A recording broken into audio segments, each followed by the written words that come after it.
নমস্কার বন্ধুরা, আপনারা দেখছেন পিবি নিউজ পয়েন্ট। এই মুহূর্তে তৃণমূলকে হারিয়ে পানিহাতে জিতেন অভয়া মা রত্না দেবনাথ। পানিহাতে বিধানসভা কেন্দ্রে বিজেপি প্রার্থী রত্না দেবনাথ 28,836 ভোটে ব্যবধানে বিপুল জয় পেয়েছেন। 13 দফায় ইভিএমের গণনায় রত্না দেবনাথ পায় 87,977 ভোট। তিনি তৃণমূল প্রার্থী তীর্থঙ্কর ঘোষকে 59,141 ভোট ছাড়িয়ে যান। অন্যদিকে সিপিএম এর কলকাতা দাশগুপ্ত পেয়েছেন 28,032 ভোট। এই ফলাফল পানিহাতে ভোটারদের পছন্দের এক তাৎপর্যপূর্ণ পরিবর্তন। রত্না দেবনাথের প্রচারে তার মেয়ে মর্মান্তিক ঘটনায় আরজিকর মেডিকেল কলেজের ধর্ষণ ও হত্যাকাণ্ডের শিকার গভীর প্রভাব ফেলেছিল। এই ব্যক্তিগত ট্র্যাজেডি তার নির্বাচনী প্রচারের মূল ভিত্তি হয়ে উঠেছে। রত্না দেবনাথ বলেছিল, এটি শুধু ভোটের লড়াই নয়, এই নির্বাচন বিচার, আমার মেয়ে ও বাংলার নারীদের সুরক্ষার সংগ্রাম।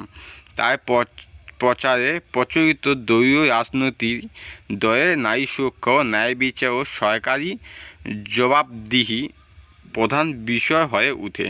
তিনি আরও বলেন, পানিহাটি মানুষ আমার সঙ্গে, এই ভোট আমার মেয়ে, ন্যায় বিচার এবং বাংলার সেই নারীদের জন্য যারা তাদের আর্তনাদ অপেক্ষা করায় সরকারের অধীনে ভুগছেন। নির্বাচনী ও আইনি চ্যালেঞ্জের সত্ত্বেও তিনি বিচার চালিয়ে যাওয়ার অঙ্গীকার করেন।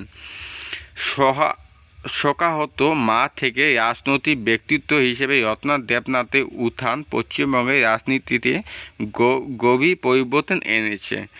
তাই এই লড়াই 2026 সালে পশ্চিমবঙ্গের বিধানসভা নির্বাচনকে নারী সুরক্ষা এবং শাসক দলের প্রতিক্রিয়ার উপর গণভোটে রূপান্তরিত করবে। এই জয়ে পশ্চিমবঙ্গে বিজেপি ক্রমবর্ধমান প্রভাবের ইঙ্গিত। বিজেপির নারী সুরক্ষা ও সুশাসনের উপরে জয় পানিহাটিতে বিশেষভাবে সাড়া ফেলেছে। প্রচার জুড়ে রত্না দেবনাথ প্রতিপক্ষ দলের হয়রানি ও হুমকিও সম্মুখীন হয়েছেন। তৃণমূল কর্মী তাকে ঘেরাও করে হুমকি দিয়েছিল বলে তিনি অভিযোগ করেন, যার সমর্থন আরও বাড়ায়। তিনি বলেন, বাংলার মানুষ তৃণমূল উপরে বিতশত। এই নির্বাচন তার প্রতিরোধ গড়ার সুযোগ। তৃণমূল শক্তি ঘাঁটি পানিহাটি তার এই সামান্য পরিবর্তিত রাজনৈতিক আবহে প্রতীক হয়ে উঠল। তো বন্ধুগুলো, এরকম নিত্য নতুন ভিডিও পেতে চ্যানেলটিকে অবশ্যই সাবস্ক্রাইব করে ঘন্টি চিহ্নটিকে বাজিয়ে পাশে থাকবেন।